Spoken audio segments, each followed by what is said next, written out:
भिखारी बोला, हेलो ताज होटल, एक पिज्ज़ा, एक बिरयानी और एक रसमलाई भेज दो। ताज वाले बोला, किसके नाम पर भेजूं सर? भिखारी बोला, भगवान के नाम पर। एक पत्रकार बढ़ती महंगाई के बारे में लोगों की राय ले रहा था। सड़क किनारे बैठे एक बूढ़े भिखारी से पत्रकार ने पूछा, बाबा आटा महंगा हो गया है, इस पर आपका क्या कहना है? ये सुनते ही भिखारी खड़ा होकर चल दिया। पत्रकार बोला, बाबा कहाँ चले आप? भिखारी बोला, राशन वाले के पास जा रहा हूँ, उसकी खबर लेने। कमीना अभी तक मुझसे पुराने भाव पर आटा ले रहा है। संता और बंता 8वीं में 8वीं बार फेल हो गए। संता बोला, चल खुदकुशी कर लेते हैं। बंता बोला, साले पागल हो गया है, अगले जन्म में फिर नर्सरी से ही शुरू करना पड़ेगा। एक बच्चा अपने पापा की शादी की सीढ़ी देख रहा था टीवी पर। बच्चा, हम भी अपनी शादी में आइटम गर्ल नचवाएंगे। पिता वाला, हरामखोर, ये तेरी बुआ और मौसी है।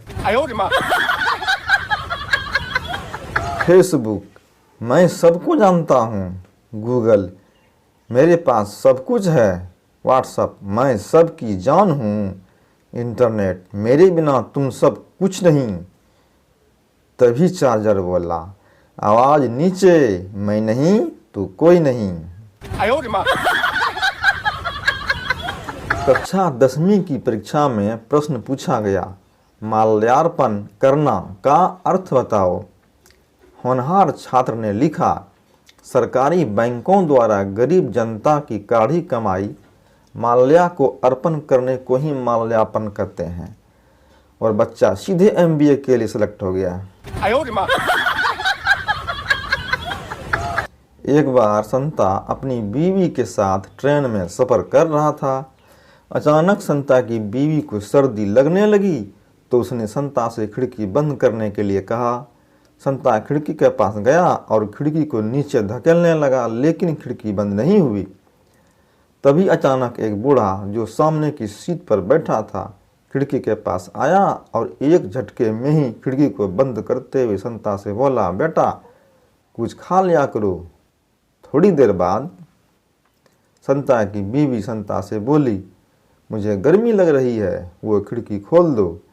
संता खिड़की के पास गया और खिड़की खोलने का प्रयास किया, लेकिन इस बार भी संता असफल रहा। तभी वही बूढ़ा उठा और एक झटके में खिड़की खोलते हुए वही बात दोहराई, बेटा कुछ खा लिया करो। संता को इस बात से शर्म महसूस हुई और उसने बदला लेने की सोची। संता उठा और ट्रेन रुकने वाली चैन को पकड़कर ऐसे हाव भाव करने लगा कि मानो वह चैन को खींचना चाहता है। तभी वही बूढ़ा उठा और झट से चैन को खींच दिया और वही बात बोला, बेटा कुछ खा लिया कर। ट्रेन रुक गई और TTE ने बिना कारण चैन खींचने पर बूढ़े को पकड़ लिया। जब TTE बूढ़े को पकड़ कर ले जा रहा था तो बूढ़ा गुस्से से संता की ओर देखने लगा। तभी संता मुस्कुराते हुए बोला, ताऊ जी थोड़ा कम खाया करो। कार से टकराकर कबूतर बेहोश हो गया। एक आदमी उसे उठाकर घर ले गया और पिंजरे में डाल दिया।